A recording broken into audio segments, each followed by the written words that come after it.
I'm really excited that we've got our next guest. His name is Ace Antonio Hall, but as a writer, his pen name that he used that you've seen in all the books is Nzondi. Welcome, Nzondi. Thank you. Very glad to be here. Appreciate it. One of the things we talked about in our podcast is some of the basics that I've never talked about before with any other guest on the importance of a good headshot, the bio, and those basic things, and making a really good first impression. So, just a little bit more about like the bio, please. Yeah, well, one of the things is branding is key. So I believe from the very get-go, how you present yourself is all a part of branding. And of course, the bio is a part of that. Your biography is a part of that. Number one of the first rule of thumb is it should be in third person. You don't write your bio as I am, write it as if someone else wrote it and they're speaking about you. Mm-hmm. That's crucial. Another thing is it should be anywhere from about 3 to 4 paragraphs long, no longer than that. And today they can even be even shorter, really. Like if you can do 1 paragraph.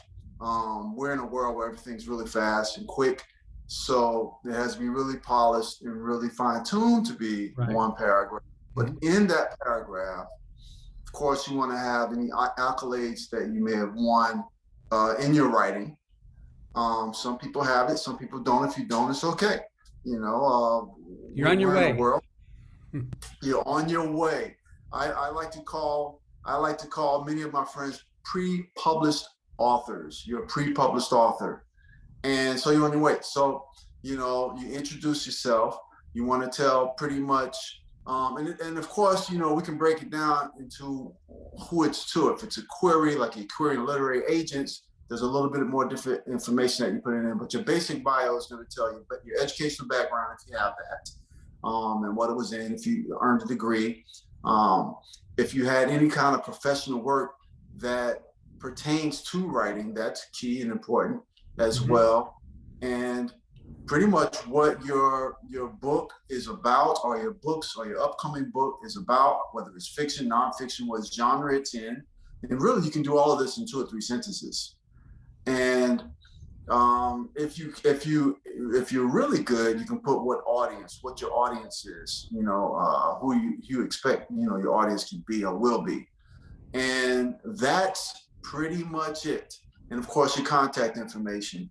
Even though it's an email and you may be emailing it to someone, maybe it's just a blurb and you're not emailing it to someone, it's just, to a newspaper article, you still want to put your contact information, meaning your email address, even if it's your own email you're emailing it from, because a lot of times they forward it and they're forwarding, to their colleagues. And it's really great to have your email address right there on the bottom of it, as well as your contact, your cell phone or your landline, if you still have that, and really, really important if you have a publicist, if you have a manager, if you have a literary agent or someone that's representing you, how to contact them.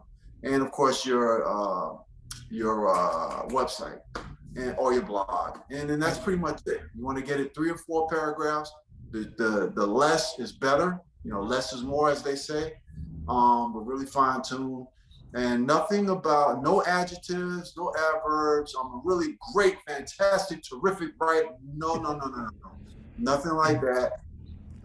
If your writing style is humorous, then, perhaps you can write it in a little bit, 1 or 2 sentences that have a little quirkiness, a little humor in it.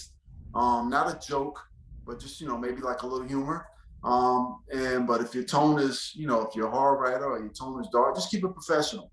And that would be the best representation of you in your biography, I believe. That's great. Thank you. Now, you also won the Bram Stoker Award. So what was that like when you actually got? I didn't know. No one told me. It's my first Bram Stoker, but I didn't know you opened a little door right here. Where is it? And it has, your name and the award. It's really, I don't know if you see that. Wow. It's fantastic. It really is like a haunted house. It's like a Gothic haunted house. It's I love this. It's amazing. And what was the story? A little bit about the story. For my sci-fi horror novel called Oware Mosaic. Oware Mosaic, which is about a young girl who loves computers. And back in the day, I used to love a show called Quincy Medical Examiner, and I always wanted to write kind of like a medical procedural, mixed with a little, I guess with a little Sherlock Holmes. And so it's this little 13-year-old girl from Ghana who loves to play on virtual computers, and she learned how to be a medical examiner through a virtual game called, the Oware Mosaic game. And she ends up in a murder investigation, and she's trying to clear her name. And she uses the game, which is used to solve cold cases, to clear her name. The twist was her in-game player actually happens to be, in real life, a homicide detective who's on the case, trying to find out who killed her sister.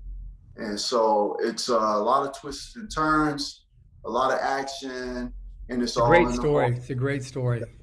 Thanks. Appreciate it. Thank you. A lot of people obviously think that. So people are going to look forward to this podcast. You have so many great things to talk about.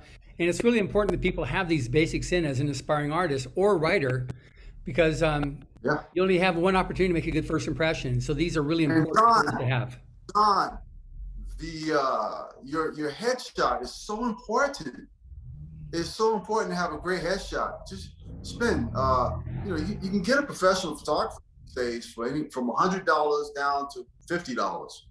$100 and you get, 25, 30 pictures that can last a lifetime.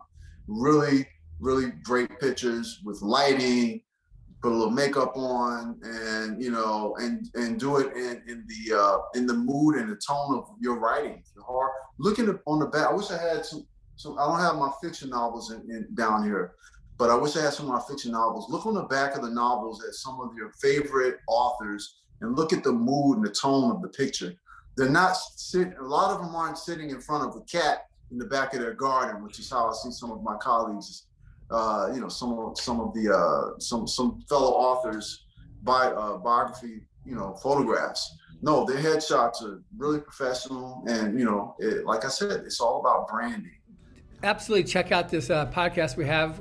It's under Nzondi, under the Writers and Illustrators of the Future podcast. So thank you very much, Nzondi. Thank you. Hey, did you see my new cover for the new book? I sent you the new cover. Yeah, it's going on this video I'm making. That's a great cover. Oh, thank you.